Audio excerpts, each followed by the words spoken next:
सोचिए जरा, अगर कोई देवता ऐसा हो जिससे देवता भी डरते हों, जो स्वर्ग में नहीं रहता, धरती पर नहीं रहता, बल्कि मौत के बाद की दुनिया का राजा हो। आज हम कहानी सुनाने जा रहे हैं उस देवता की जिसे लोग नाम लेने से भी डरते हैं। उसका नाम था प्लूटो, और उसकी दुनिया जिंदा इंसानों के लिए नहीं थी। प्लूटो कोई आम आदमी नहीं था। वह स्वर्ग का देवता नहीं था, वह युद्ध का भी देवता नहीं था, वह मौत के बाद की दुनिया का राजा था। जब कोई इंसान मरता था तो उसकी आत्मा सीधे प्लूटो के राज्य में जाती थी। उसकी दुनिया में सूरज नहीं था, हंसी नहीं थी, और समय भी अलग चलता था। प्लूटो का चेहरा शांत था, लेकिन उसकी आंखें भयानक थी। लोग कहते थे, अगर प्लूटो ने तुम्हें देख लिया तो तुम्हारी आत्मा कभी लौटकर नहीं आएगी। प्लूटो के पास सबसे खतरनाक ताकत थी, सब कुछ हमेशा के लिए अपने पास रखने की ताकत। जो उसकी दुनिया में गया वह वापस नहीं आया था। यहाँ तक कि देवताओं को भी उसके राज्य में जाने से डर लगता था। उसके दरवाजे पर एक 3 सिर वाला कुत्ता रहता था, जिसका नाम था कारबेरस, जो जिंदा को अंदर नहीं जाने देता था और मरे हुए को बाहर नहीं जाने देता था।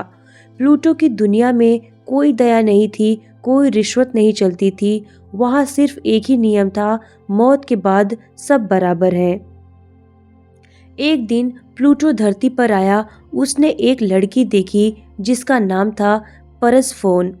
वह हंस रही थी, फूल तोड़ रही थी। उसे पता नहीं था कि मौत उसे देख रही है। अचानक धरती फट गई।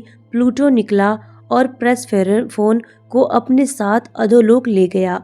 उसकी माँ डेमेटर देवी थी, पर माँ तो माँ होती है। उसने रोते रोते धरती से फसलें उगाना बंद कर दिया।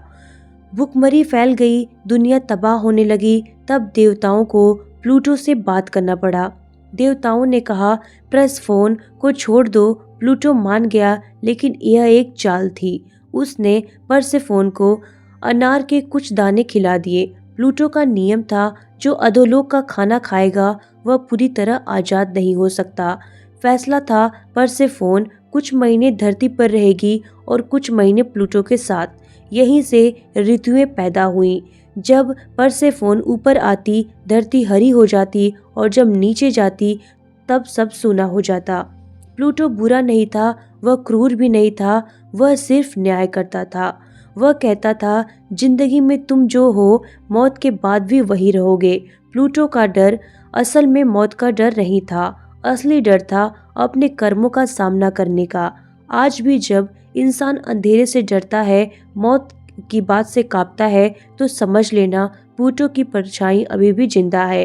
प्लूटो की कहानी देवताओं की कहानी नहीं है, यह कहानी है इंसान के डर की, क्योंकि मौत सबकी आती है और प्लूटो सबका इंतजार करता है।